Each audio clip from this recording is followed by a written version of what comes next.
पूरी दुनिया में जितनी भी करोलास थी उनको विड्रॉ कर लिया क्योंकि उनकी ब्रेक्स फॉल्टी थी और उनसे हादसात में लोगों की जान जाने का अंदेशा था। नहीं हुई रिकॉल तो पाकिस्तान में रिकॉल हुई। ये पाकिस्तान में हमारे वजीर हो, अमीर हो, मुशीर हो, बाबू हो, ब्यूरोक्रेट हो, अफसरान हो और चाहे अदलिया के लोग हों जिनके सामने ऐसे केसेस आते हैं और उन पे फैसला नहीं करते या उनको छोड़ के बैठ जाते हैं। क्यों ये सारे जो है अल्लाह के अजाब के यानी मुतमन्नी नहीं है। इनको ख्वाहिश है कि अल्लाह का अजाब इनके ऊपर आए, क्योंकि जब अल्लाह के मासूम लोगों की जानें लेंगे, जब उसका खून निचोड़ेंगे और फिर बेशर्मी से हर गाड़ी के ऊपर ऑन लेना, और कंपनी के अपने टाउट्स आगे आ जाते थे ऑन लेने और कह देते थे ये तो प्राइवेट इन्वेस्टर है, हमारे इससे क्या लेना देना, आपको हमसे गाड़ी बुक करानी है, पैसे पूरे दे दें, गाड़ी हम 8 महीने बाद 9 महीने बाद देंगे, आप खत लिखते रहना, जब ज्यादा खत आ जाएंगे फिर आपको हम दे देंगे। और आज वही इंडस मोटर कहती है कि जी पाकिस्तान से हमने वाइंड अप करना है, हमारा प्रॉफिटेबल नहीं है। मैं पैमरा का तो मुझे कोई डर नहीं है, बेशक बैन करते मेरे ऊपर, लेकिन मुझे वैसे अखलाकियात का तकाजा है। माएँ भी देख रही होती हैं, हमारी बहनें भी देख रही होती हैं, बेटियां भी देख रही होती हैं ये प्रोग्राम, वरना मुझे पंजाबी में जितनी गालियां आती हैं मेरा दिल कर रहा है मैं इस वक्त इन लोगों को वो दूं, और उनसे ज्यादा उन लोगों को दूं कि जिनके जेरे साया ये अपना जो है मुल्क को लूटते रहे और 1,20,000 खानदान हमारे उजड़ गए। मुझे ज्वाइन किया है जनाब नज़ीर लगारी, सीनियर है, रहनुमाई फरमाते हैं बहुत दफ़ा मेरी। अली गौर बलोच है, हमारे दोस्त हैं मुस्लिम लीग नवाज से। सेनेटर बैरमन तंगी हैं पाकिस्तान पीपल्स पार्टी से।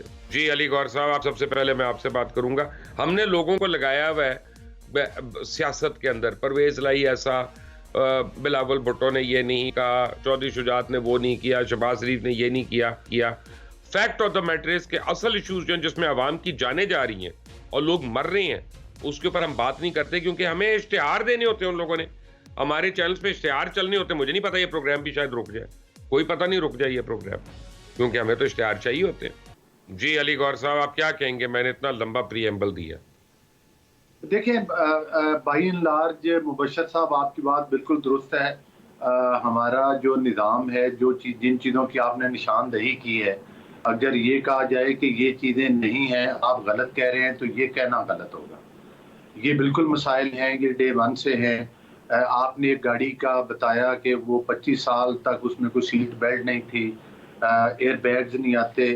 ये हमारी जो इंजीनियरिंग काउंसिल है उनका काम है कि ये इन चीज़ों का वाकई जब हम लाइसेंस देते हैं तो हम इन चीज़ों को इंश्योर करें कि ये जो हमारी कंपनीज इधर आती हैं उनमें सेफ्टी मेजर जितने भी हैं उनको पूरा किया जाए, उनको मद्देनज़र रखा जाए।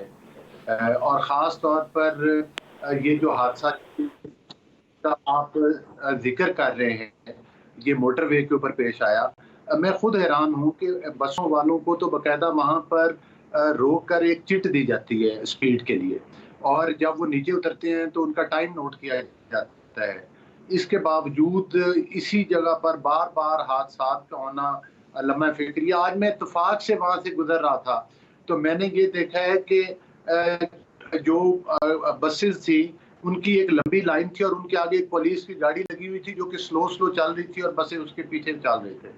तो मुझे ये देखकर अफ़सोस हुआ कि एक गैर ज़िम्मेदारी की इंतहा है कि ड्राइवर हज़रात के आगे एक पुलिस की गाड़ी चल रही है। इसका मतलब है कि अगर पुलिस बेचारी जो है वो इनके आगे गाड़ी लगा के ना चले तो ये किसी कीमत पर भी स्पीड अपनी स्लो करने के लिए तैयार नहीं। तो इस तरह के वाक़यात ज़ाहिर है मोटरवे के ऊपर जो वाक़या होता है मुबशर साहब, वो ज़ाहिर है हाईलाइट हो जाता है, लेकिन आप गवाह हैं। आपको मैं कर्ज कर दूं कि जब आप उस बस को देखते हैं या मिनी बस को देखते हैं कि जिसका हादसा हुआ कलर कार पे, तो 13 मुसाफिरों की डेथ इसलिए हुई क्योंकि किसी सीट पे सीट बेल्ट नहीं थी, पहली बात। दूसरी बात है कि वो मोटरवे का बैरियर तोड़कर आई और अगली गाड़ी को उसने मारा जिसमें लोग जहां भाग हो गए। उसका आप गाड़ी को देख सकते हैं, कोई एयर बैग नहीं, कोई कुछ नहीं। यार ये क्या मौत के अपना कॉफिन्स आप लोग बेच रहे हैं लोगों को, और फिर ऐलान कर देते हैं कि हम कंपनी को फायदा नहीं हो रहा, हम बंद कर रहे हैं। इनके ऊपर 302 का मुकदमा क्यों नहीं करते अली गौर साहब? क्यों पढ़ी लिखी बातें कर रहे हैं? कब आपकी हुकूमत ने कोई जी काम करना है? जी जी, बिल्कुल ठीक बात है। अगर जाहिर है कि ये कोई इस किस्म के कवानीन बनाए जाएं कि जिसमें मतलब है कि जो मैन्युफैक्चरिंग कंपनीज हैं उनके ऊपर भी कदगन लगना चाहिए। अब आपने तफसील के साथ बात की है तो बात तो वही है कि आवे का आवा बिगड़ा हुआ है। हमारा फोकस यकीनी तौर पर इन चीज़ों से हटा हुआ है। हमें इन चीज़ों पर फोकस करना चाहिए। मुबश्शिर साहब, आपकी वसातत से मैं ये कहना चाह रहा हूँ कि रोज़ जो सड़कों पर आप बसेस के हादसात देखते हैं, आप मोटर बाइक्स के हादसात देखते हैं, कितने लोग हैं जो लुक़मा अजल बनते हैं।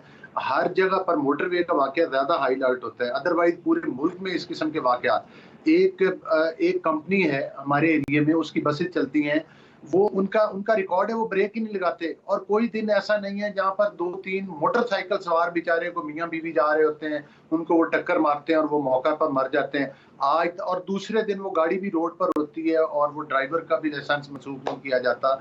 ये जिस तरह से हमारी तमाम चीज़ें इनअतात पज़ीर हैं, इसी तरह से ये शोबा भी हमारा बदकिस्मती है कि ये इनअतात पज़ीर है। आपकी जो है ये बिल्कुल बात दुरुस्त है कि हमें इस तरफ तवज्जो करनी चाहिए, हुकूमतों को भी करनी चाहिए, हमारी हुकूमतों को भी करनी चाहिए, आने वाली और जाने वाली मैं हुकूमतों को भी क्या करनी करूँ सर, चाहिए, हम जो कर ब्यूरोक्रेट, जो लोग इनके अंदर बैठे हैं, उनको भी कर करनी सकते चाहिए। हैं, हम बद्दुआएँ दे सकते हैं और उससे ज़्यादा हम क्या कर सकते हैं, लेकिन डरें आप लोग अल्लाह के अज़ाब से।